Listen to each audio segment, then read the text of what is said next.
A Cabo, and welcome to Ile Imole's virtual back-to-school ritual.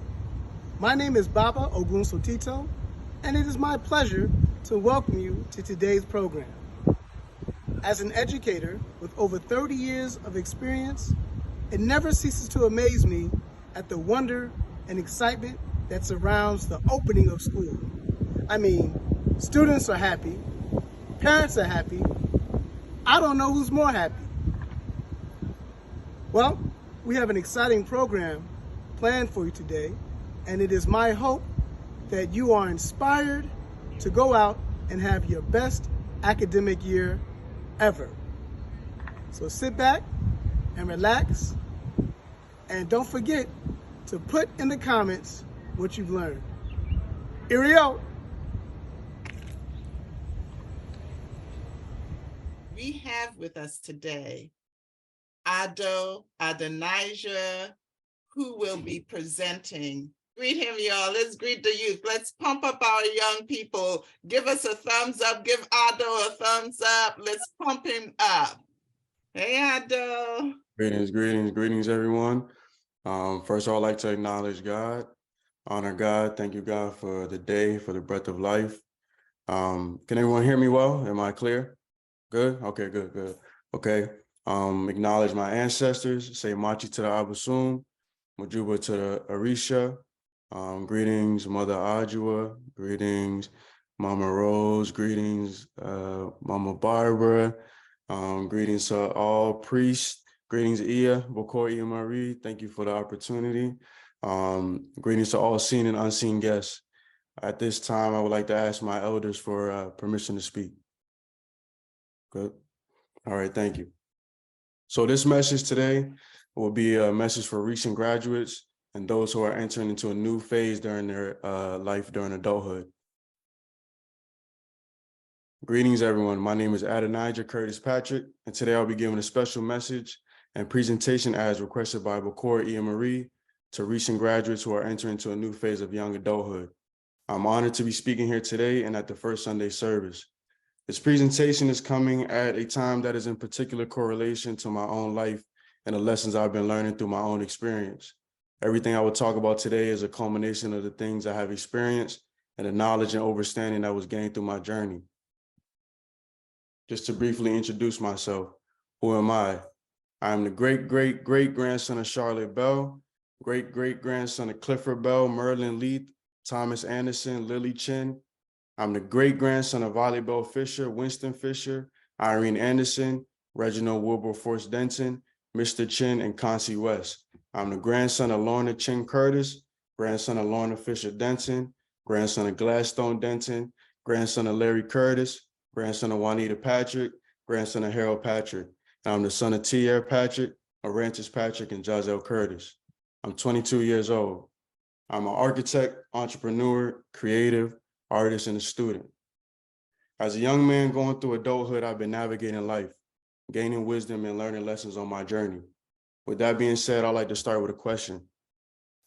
If the typical pressure of the system, i.e. money, society, media, and perceptions did not matter except your peace and happiness, what is it that you would do?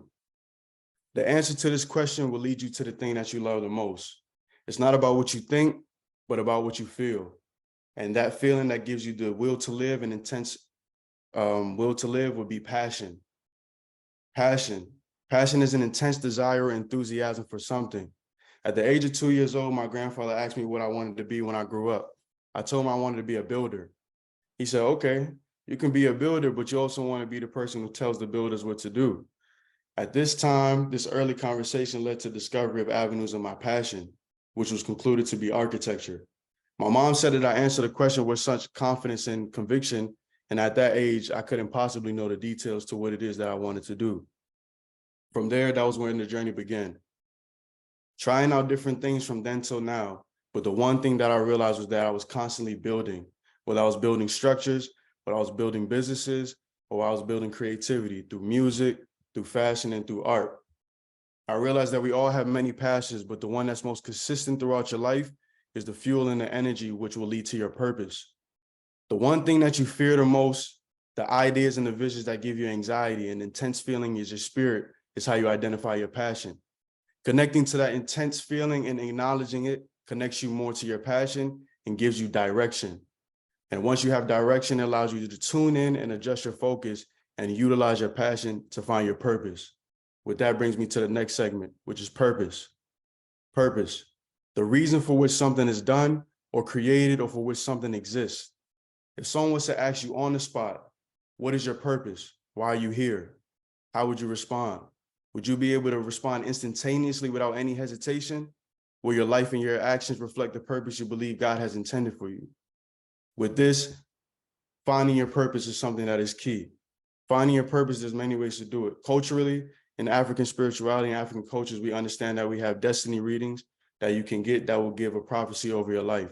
There are also specific names that have been given to you at birth that also help you find your purpose by giving you destiny over your life. Another way, and a way that I utilize almost every day and consistently on a daily basis, is meditation. You have to allow yourself to sit in silence and allow for internal dialogue. Asking questions and being in the space of reception, and then allowing God and the universe to transmit downloads which will provide answers to those questions. Listen to that inner voice. Your inner voice is your intuition, and your intuition is connected to your ori, meaning the first thought and initial feeling you always have is the way to go. Listening to your intuition will never fail you. Don't question yourself. Marcus Garvey said, "Let no voice but your own speak to you from the depths. Let no influence but your own raise you in time of peace and in time of war. Hear all, but attend only to that which concerns you." Through this, I emphasize the need for self-reflection. I find myself constantly studying my actions in order to better learn myself and better navigate life. A part of self-reflection would be recognizing your own gifts and your talents. Recognizing your gifts and your talents puts you in alignment with your purpose. Through this, it becomes a self-study. Don't get caught up in watching what other people are doing. It's easy to fall victim to distractions by way of perceptions and what you see. Focus on yourself. Once you find purpose, you now enter into the knowing. Once you know your purpose, you're now reaching a point where you're no longer to figure out why you're here, and you're focusing on the skills to enhance, grow, and develop your purpose. Examples of this is trusting yourself. Go back to listening to your intuition and moving with direction when you trust yourself. Self-assurance. Reassure yourself that you're on the correct path and that you're moving in the correct direction. And confidence. Another quote by Marcus Garvey: "If you haven't confidence in self, you are twice defeated in the race of life. With confidence, you have won before you have even started." And one thing that I can speak about just from my own experience is being confident. No one could ever tell me anything outside of what I believed in myself. And if you believe in yourself, it really doesn't matter who else believes in you, because you know within yourself that you are on the correct path. Another way to create self-assurance and confidence is through affirmations. Affirmations to remind and consciously program your subconscious to affirm positivity and self-motivation. Now that you find your purpose, you'll stop looking for ways to waste your time. In every aspect, you consume less media and other meaningless entertainment. You'll be more conscious of where you put your time and your energy. Now that you know your purpose, you must live in your purpose. Living in your purpose looks like authenticity. Be true to your own personality, values, and spirit, regardless of the pressure that you're under to act otherwise. Stay in your lane. There's no traffic in your lane. What it is that's destined for you, that's ordained for you, you don't have to worry about anything else. If you're in your lane, time frame, nothing else matters, because it's your path. Nothing else is going to get in the way. Follow your distinct path. Everyone's path is going to be different. It's not for anyone to be following after anyone. You got to carve out your path and understand that the tiles and the path is laid out for you. You just have to follow. Knowing your purpose isn't enough. You have to be living with direction of actively making positive forward progress in fulfilling your purpose, and utilize your purpose to contribute to the world. The highest human act is to inspire. When you think about it, we have interactions with people every day. Sometimes it's positive, sometimes it's negative. If you're actively thinking about your actions and how they affect others, you will be more conscious of how you interact with people in the world. Actively taking daily steps with the focus of accomplishing your goals that will lead you to fulfilling your purpose. Having a purpose in life is one of the most fundamental factors of happiness. Without it, you'll live your life less focused and less intentional. Even worse, you'll often feel restless and stressed because you won't feel aligned with the things that you do. With knowing your purpose and finding your passion, there are tools that you need in order to accomplish your goals. One of the tools that I would like to touch on is guidance. Guidance is imperative. In African spirituality, we all understand that we can get spiritual readings. We have spiritual readings, we have destiny readings that will help you to answer the questions that you need the answers to. And I can personally firsthand speak about having questions that nobody can give me an answer to, and knowing that the only place that I can turn is to getting a spiritual reading and asking Afa and asking the deities for the answers to those questions. And with that, I would love to also talk about when you receive the answer to those questions, it might not be the answer that you want, but you have to listen, and you have to be able to receive, and you have to move in the direction that you are being told. Oftentimes in those situations, you have to learn humility and learn that everything's not going to look the way you want it to look. But when you're coming to the system that we have, you have to be able to have faith and have trust in what you're pouring your energy into. Another topic I would like to speak on is your parents. Your parents are your first guides. You learn the good and the bad from your parents. It's always both to be able to learn from your parents. In particular with my parents always tested me, and they intentionally facilitated my interests by putting me in areas that were going to facilitate my passions. My mother would just watch me. Anything I was doing, she would just watch. And then she would try to devise a plan or a way to put me in some position that were able to foster the things that she's seen that I was already naturally gravitating to. Another form of guidance is wisdom, gaining wisdom from elders. One thing that I could speak about that's different from me and maybe my peers is I will sit and I'll listen to my elders speak all day, because I know that everything that comes out of their mouth is going to be some form of value, some form of wisdom. And with that, a lot of conversations came from just my grandparents, just talking about life and gaining that wisdom, and also my spiritual leaders. Mentors, having mentors that have been in the position and have been successful. Stop seeking validation and advice from unqualified and unaccomplished people in areas where you need recipes for success. In addition to that, I've also learned that you're able to learn from everyday people. You can always learn from other people's experience to give you a sense of the many possibilities in life based on the choices certain people made and the outcomes of those decisions. With that being said, it's not for you to completely write off anybody just because of their appearance. You can always learn from anybody. I can learn from somebody just on the street. It doesn't matter who it is and what position they are, there's always something to learn from. In addition to, another tool for guidance would be your environment. Be around people who know who they are. If you're around people who know who they are, they won't question you when you're trying to figure out who you are, when you're living in who you are. With that being said, being in an environment that enhances and supports your purpose and who you know you are. Another tool, and a tool that I use very often, is setting goals. Create a plan.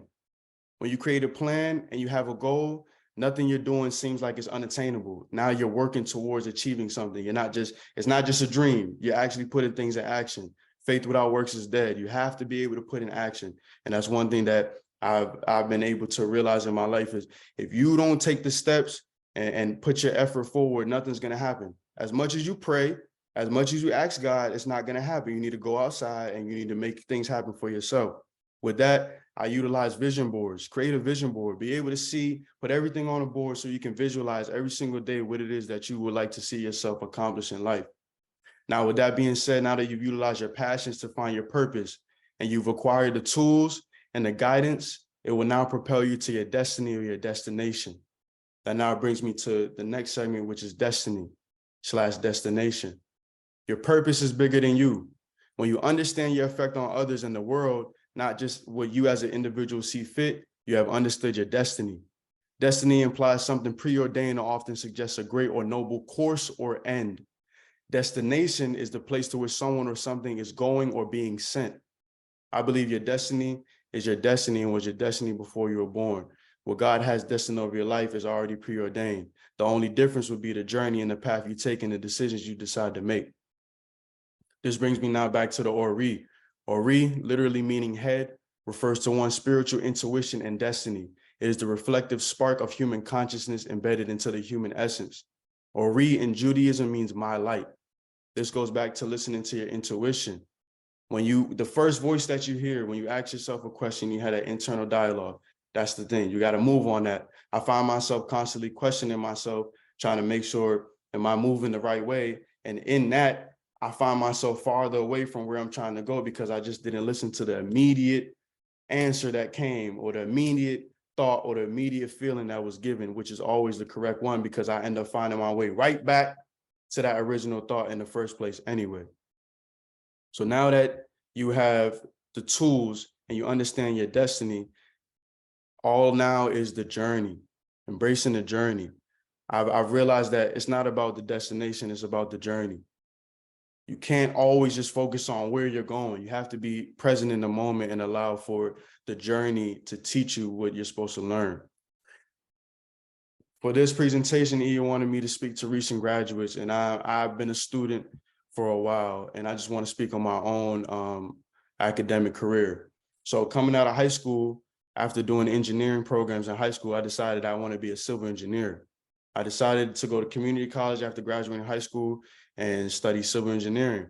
While taking the basic courses for civil engineering, I realized, like, I don't know, like, I don't think this is it right here. Like, I don't really want to come here to school every single day and do this and do that. And I'm like, if I'm going to go to school and this is going to be my time and I'm going to go learn something, and not only learn, come out of pocket tens of thousands of dollars, it's got to make sense for me. This is an investment. This is an investment into my life. It got to make sense for me.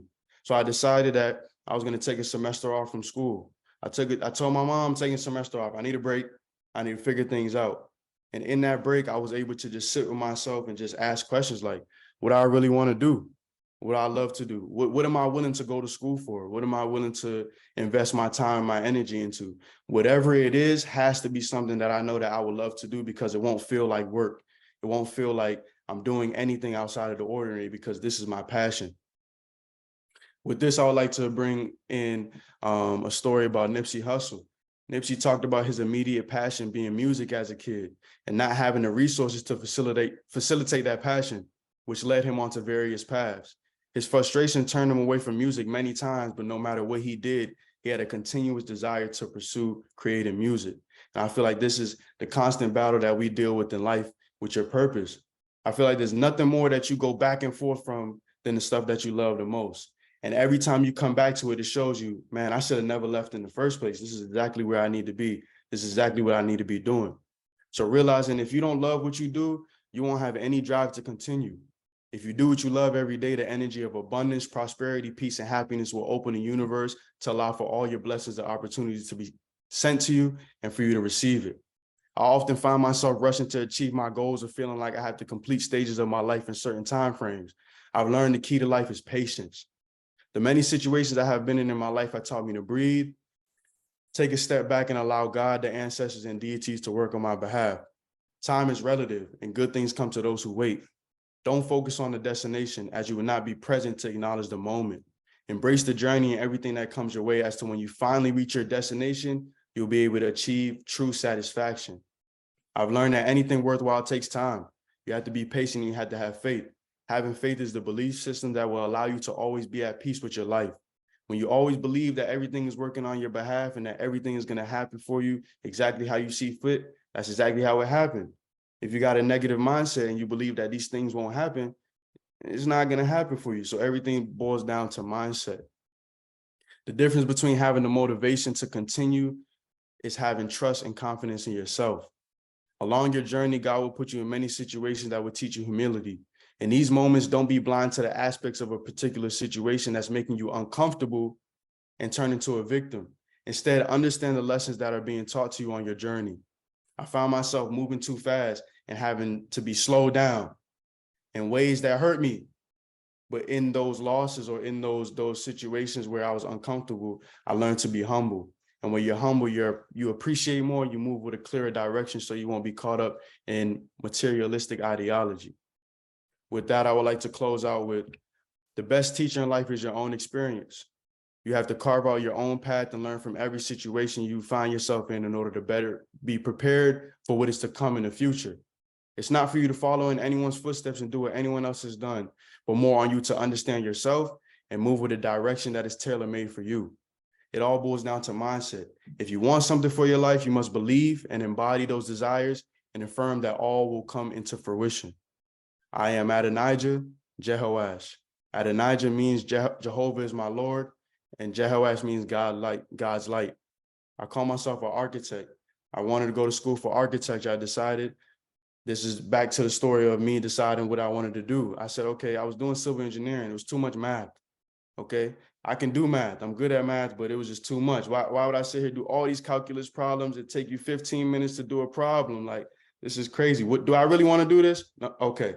So then I decided, okay, I'm more interested in the art aspect of designing as opposed to the logical aspect and having to deal with structures and all that. So I said, okay, I'm going to focus back on architecture. I decided to apply to Pratt Institute to go to school for architecture. And I ended up going to Brooklyn and doing a full year of architecture school. And while I was there, I realized this is it. This is what I want to do. This is what I would do every day for the rest of my life. This is what I'm willing to stay up late for. This is what I'm willing to invest my time into, invest my energy into. And this is what I want to see for my life moving forward. And with architecture, it's not just about designing buildings. I realized that I'm an architect of life. It's not just designing buildings. You architect your life every single day. So with that, I'm gonna close out with a quote, another quote by Marcus Garvey. I trust that you will live so today as to realize that you are the master of your own destiny, master of your fate. And there's anything that you want in this world, it is for you to strike it out with confidence and faith in self and reach for it. With that, I'll be concluding. I'd like to say Madasi, Madupwe Iya, and Ashe.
I will obey God.